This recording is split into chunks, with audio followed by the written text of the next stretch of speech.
Hello दोस्तों, how are you. आप लोग सब कैसे हैं। मुझे उम्मीद है कि आप सब ठीक होंगे, है ना। तो आज तो हमारा टॉपिक क्या है, कोशिकांगों के बारे में आज हम थोड़ा सा जानेंगे, है ना। तो देखिए, कोशिका के अंग को, कोशिका के जो अंग होते हैं उसी को कोशिकांग बोला जाता है ना। सबसे पहला क्वेश्चन यहाँ पे क्या होता है कि कोशिकांग क्या है। तो कोशिकांग, ये देखिए, कोशिका कुछ इस तरीके की होती है ना, इसका आकार कुछ इस तरीके का होता है। तो कोशिका के अंगों को कोशिकांग बोलते हैं ना। देखिए, कोशिका के कौन से अंग होते हैं, कौन कौन होते हैं। Mitochondria, Golgi body, vacuoles, centrosome, endoplasmic reticulum, ribosome, lysosome, है ना। ये जो यन है इसका केंद्रक होता है, बीच का। क्या है, इनको क्या बोला जाता है, केंद्रक बोलता है। तो केंद्रक की खोज किसने की थी, तो रॉबर्ट ब्राउन खोज ये केंद्रक जो इसका यन है, तो केंद्रक की खोज किसने की थी, तो इसे नोट कर लीजिए, केंद्रक की खोज रॉबर्ट ब्राउन ने की थी। अब देखिए, हम कहां से शुरू करते हैं, माइक्रोकॉन्ड्रिया से। कहां से शुरू करते हैं, माइक्रोकॉन्ड्रिया से। तो माइक्रोकॉन्ड्रिया क्या है, तो माइक्रोकॉन्ड्रिया तो कोशिका का एक अंग है। इसकी आंतरिक दीवारों को क्रिस्टी बोला जाता है। इसकी आंतरिक दीवारों को क्या बोला जाता है, माइक्रोकॉन्ड्रिया की आंतरिक दीवारों को, देखिए, आंतरिक दीवारों को क्या बोला जाता है, क्रिस्टी। आंतरिक दीवारों को यही पूछता है ना, परीक्षाओं में अक्सर यही पूछता है कि माइक्रोकॉन्ड्रिया की आंतरिक दीवारों को क्या बोला जाता है। तो आंतरिक दीवारों को क्रिस्टी बोलते हैं। क्या बोलते हैं, क्रिस्टी। देखिए, इसके आंतरिक दीवारों को क्रिस्टी बोलते हैं। ये देखिए, जैसे माइक्रोकॉन्ड्रिया है तो इसकी आंतरिक दीवार ये होगी, है ना, ये हो गई इसकी दीवार। ये आंतरिक दीवारें जो इसके अंदर की दीवारें हैं, इसको क्या बोला जाता है, क्रिस्टी बोला जाता है। अब क्या आता है हमारा गोल्गी बॉडी। क्या है, गोल्गी बॉडी। तो गोल्गी बॉडी क्या करता है, गोल्गी बॉडी ऊर्जा का ट्रांजैक्शन करता है ना। एक स्थान से दूसरे स्थान तक क्या करता है, ऊर्जा को पहुंचाता है, यानी ऊर्जा का ट्रांजैक्शन करता है। जिसे हम समझ लीजिए कि यहाँ से वहां, यानी एक स्थान से दूसरे स्थान तक ऊर्जा को पहुंचाने का कार्य कौन करता है, तो गोल्गी बॉडी करता है। गोल्गी बॉडी क्या बोलते हैं,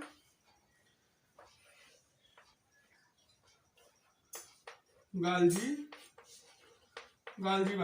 बॉडी क्या करता है, ऊर्जा का ट्रांजैक्शन करता है। क्या करता है, ऊर्जा का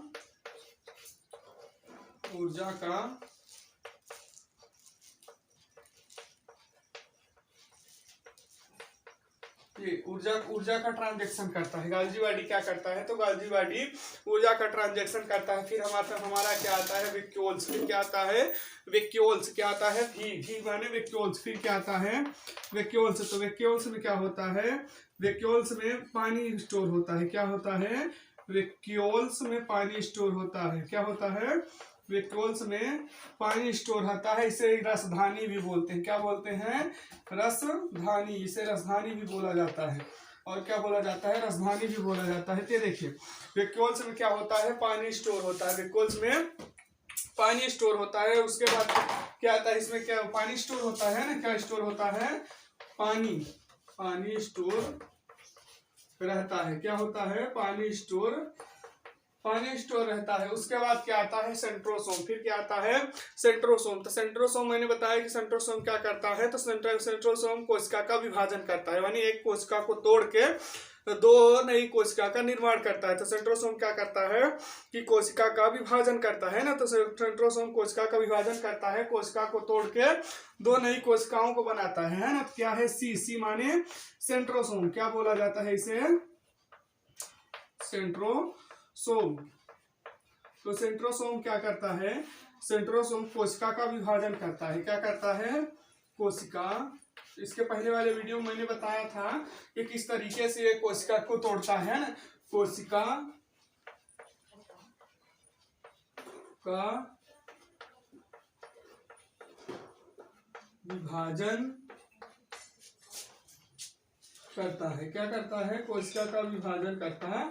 तो कोशिका का, मान लीजिए आपसे कोई पूछता है कोशिका का विभाजन कौन करता है, तो कोशिका का विभाजन सेंट्रोसोम करता है ना। सो कोशिका का विभाजन कौन करता है, तो कोशिका का विभाजन सेंट्रोसोम करता है ना। तो अब देखिए, जैसे मान लीजिए हमारा ब्रेन है, मैंने इसके पहले वाले वीडियो में बताया था कि सबसे ज्यादा कोशिका का विभाजन कहाँ होता है, यानी लीवर में होता है। लीवर में यदि आपको चोट लगे या घाव बन जाए तो सबसे पहले अपने घाव को बहुत जल्दी रिपेयर करके ठीक हो जाता है, लेकिन ब्रेन में बहुत कम होता है। तो यहाँ पे हम ब्रेन के बारे में चर्चा करते हैं। जैसे मान लीजिए सेंट्रोसोम क्या करता है, कोशिका का विभाजन करता है। तो ब्रेन में देखिए, ब्रेन में घाव लगने पे क्यों ब्रेन में घाव लगने से इंसान की मृत्यु हो जाती है ना। या ब्रेन हेमरेज होता हो जाता है, ब्रेन डेथ हो जाती है ना।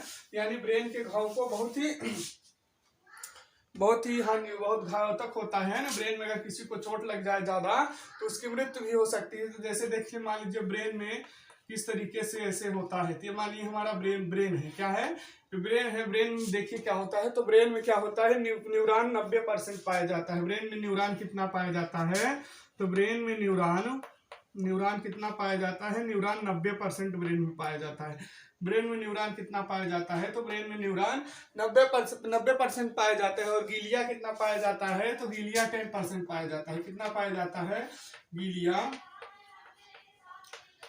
10% पाया जाता है। गीलिया कितना पाया जाता है, गीलिया देखिए, ब्रेन में न्यूरॉन 90% और गीलिया 10% पाया जाता है। तो इसमें क्या होता है कि न्यूरॉन में कोशिका विभाजन नहीं होता है। न्यूरॉन में क्या होता है, इसमें कोशिका विभाजन नहीं होता है। किसमें, न्यूरॉन में कोशिका विभाजन नहीं होता है ना। इसमें कोशिका विभाजन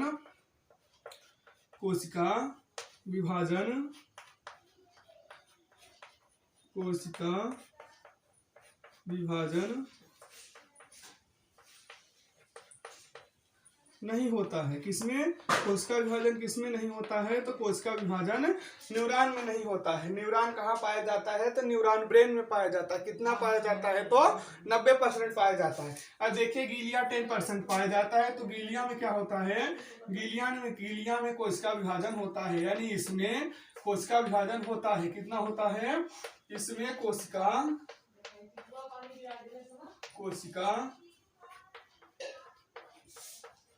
विभाजन होता है ना। इसमें क्या होता है, कोशिका विभाजन होता है।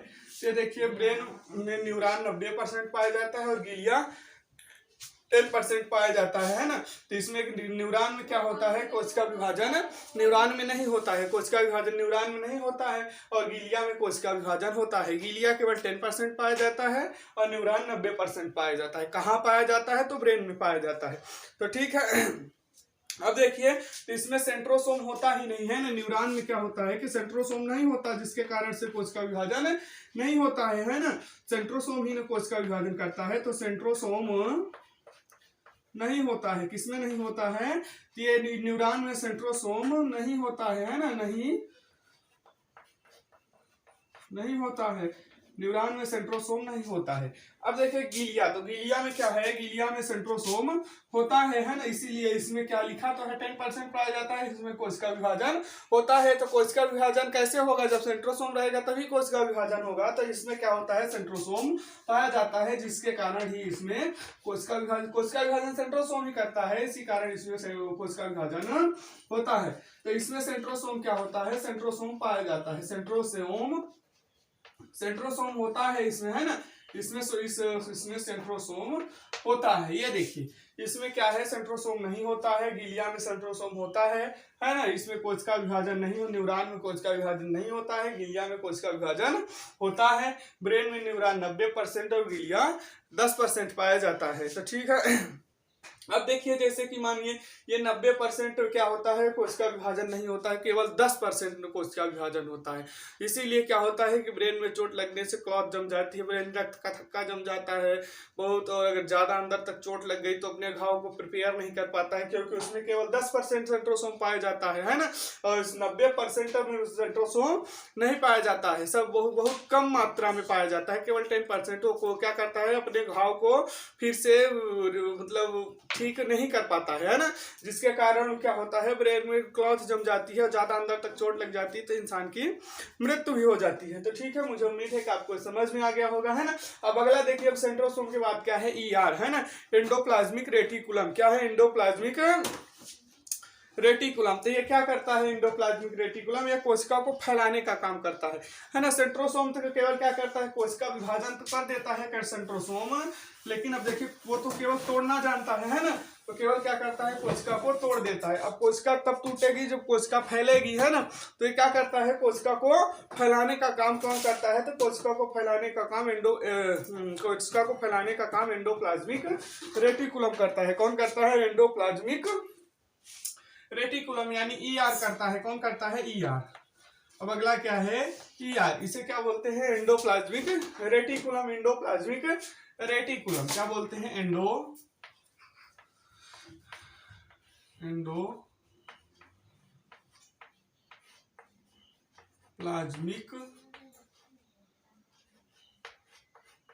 रेटिकुलम। एंडोप्लाज्मिक रेटिकुलम ये क्या करता है, कोशिका को फैलाने का काम करता है। एंडोप्लाज्मिक रेटिकुलम क्या करता है, जैसे मान लीजिए इतनी बड़ी कोशिका है तो इसको फैला के इतनी बड़ी कर देगा, तब ना यहाँ से उसे तोड़ेगा, सेंट्रोसोम है ना। तो क्या करता है, कोशिका को फैलाने का काम कौन करता है, तो कोशिका को फैलाने का काम एंडोप्लाज्मिक रेटिकुलम करता है। क्या करता है, कोशिका को फैलाता है। क्या करता है, कोशिका को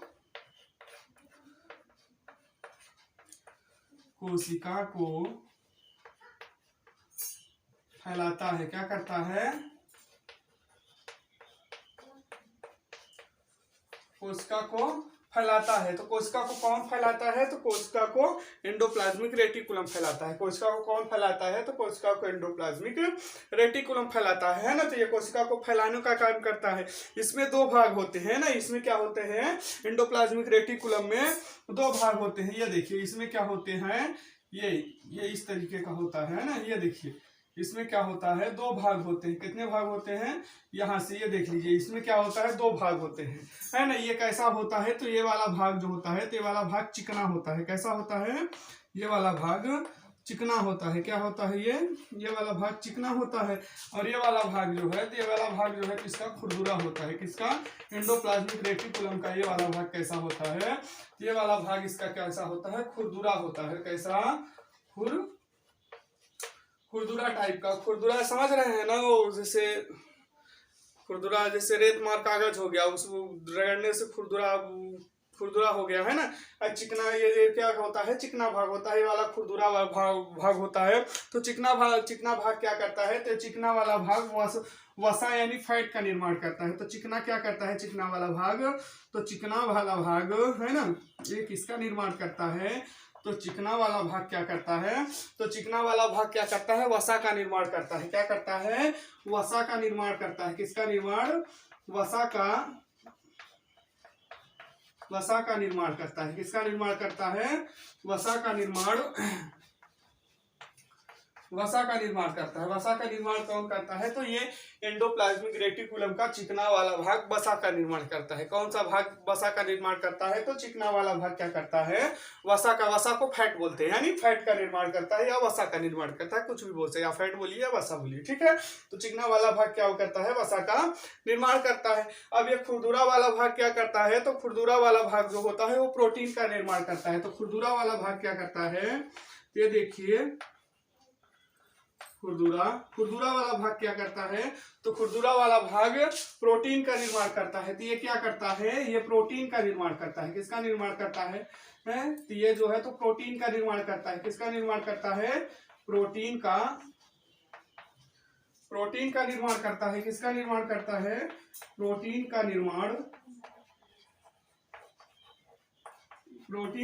करता है। किसका निर्माण करता है, यह प्रोटीन का निर्माण करता है। ये खुरदुरा वाला भाग जो है ये प्रोटीन का निर्माण करता है। ये जो चिकना वाला भाग है तो किसका निर्माण करता है, वसा का निर्माण करता है।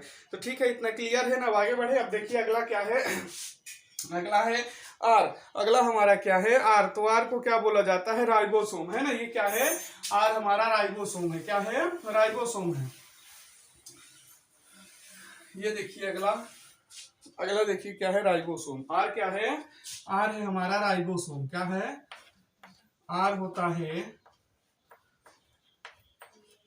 राइबोसोम। आर क्या है, राइबोसोम। हाँ, तो अब यहाँ पे राइबोसोम क्या करता है, तो राइबोसोम है क्या, तो कोशिकांग है ना। राइबोसोम क्या है, जितने हैं ये सारे कोशिकांग है, यानी कोशिका के अंग हैं। क्या है, कोशिका के अंदर के ये सारे अंग हैं। ये जितने भी माइटोकॉन्ड्रिया, गोल्गी बॉडी, वैक्यूल्स है ना, सेंट्रोसोम, एंडोप्लाज्मिक रेटिकुलम, और ये राइबोसोम, और ये लाइसोसोम, और ये यन जो है, यन हमारा केंद्रक है। यन क्या है, केंद्रक है। अब देखिए तो राइबोसोम क्या है? तो राइबोसोम क्या है? तो राइबोसोम प्रोटीन की फैक्ट्री कहा जाता है। राइबोसोम को क्या कहा जाता है? प्रोटीन की फैक्ट्री कहा जाता है। क्या बोला जाता है? इसे बोलते हैं प्रोटीन की फैक्ट्री है। प्रोटीन रहती है इसमें, क्या रहती है? प्रोटीन रहता है। प्रोटीन की फैक्ट्री से बोला जाता है। क्या बोला जाता है? प्रोटीन की फैक्ट्री। क्या बोलते हैं? प्रोटीन की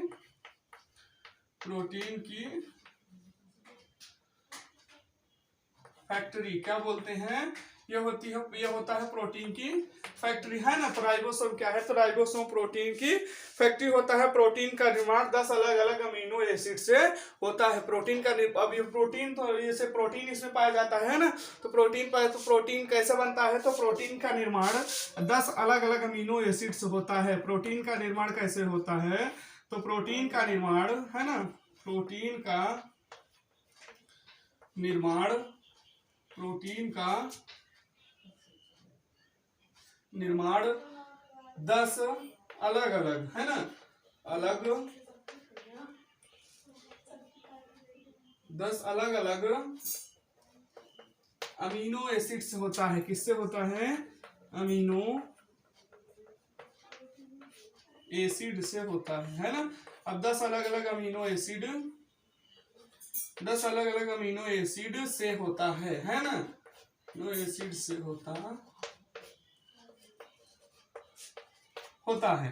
अब देखिए 10, ये प्रोटीन का निर्माण, तो प्रोटीन का निर्माण 10 अलग अलग अमीनो एसिड से होता है ना। 10 अलग अलग अमीनो एसिड से होता है। तो देखिए अमीनो एसिड, देखिए 10 जो होता है, ये 10 जो प्रोटीन है तो उसमें रहता है, क्या रहता है?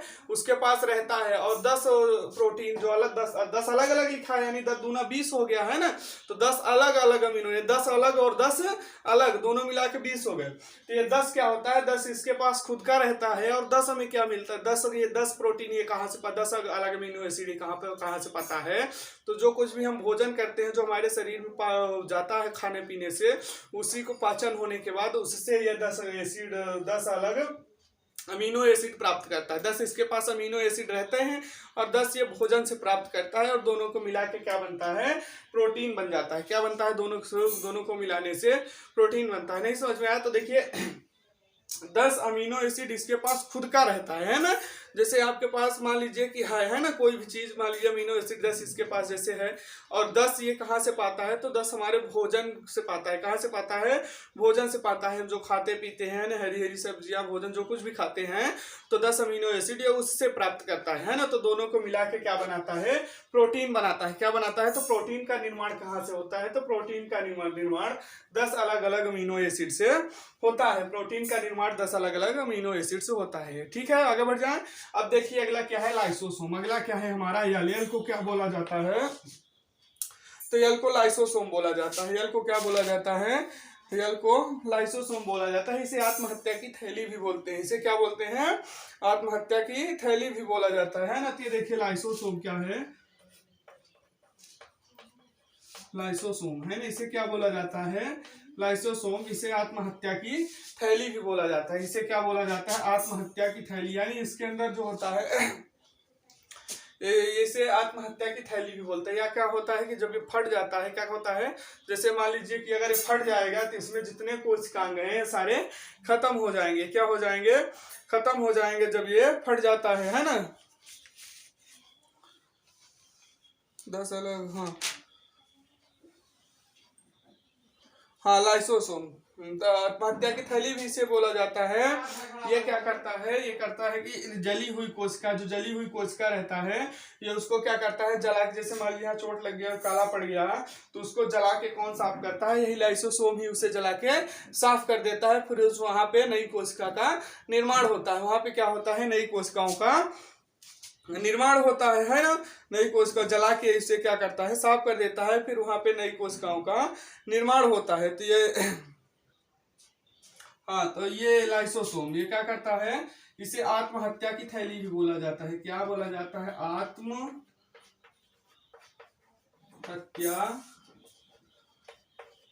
की थैली, है ना। आत्महत्या की थैली कहते हैं। तो किसे कहते हैं आत्महत्या की थैली? तो आत्महत्या की थैली लाइसोसोम को बोलते हैं। किसको बोलते हैं? लाइसोसोम को बोलते हैं ये मरी हुई कोशिकाओं को जला के साफ करता है ना।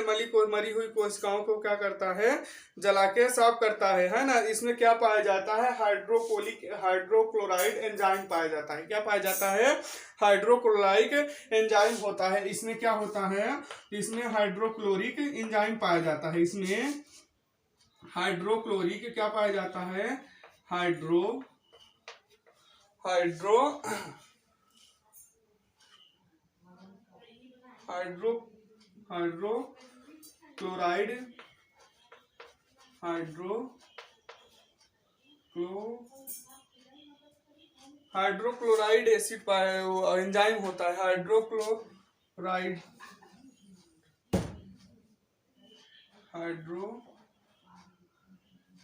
हाइड्रोक्लोराइड एसिड पाया जाता है। क्या पाया जाता है, हाइड्रोक्लोराइटिक एसिड एंजाइम पाया जाता है। क्या पाया जाता है, एंजाइम पाया जाता है ना, एंजाइम पाया जाता है। यही क्या करता है, यही जो है, यही जली हुई कोशिका को जलाने, इसी को क्या करता है, उसी पे जाके मरी हुई कोशिकाओं पे छिड़क देता है। क्या करता है, मरी हुई कोशिकाओं पे छिड़क देता है, जिसके कारण वो वहीं पे जल के खत्म हो जाती है ना, जला के उसे साफ कर देता है। जैसे मरी हुई कोशिकाओं की क्या करता है, जला के लाइसोसोम साफ कर देता है ना, जला के साफ कर देता है ये लाइसोसोम। फिर उसके बाद क्या होता है, वहां पे नई कोशिकाओं का निर्माण हो जाता है। फिर क्या आता है हमारा न्यूक्लियोलाज, यानी यन केंद्रक हमारा है ना, यंत्र, इसे क्या बोला जाता है, केंद्रक बोला जाता है। यन क्या है हमारा,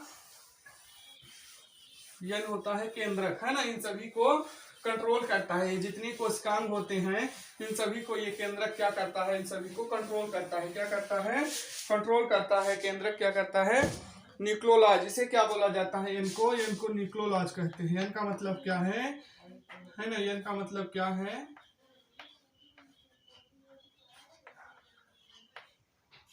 न्यूक्लियोलॉज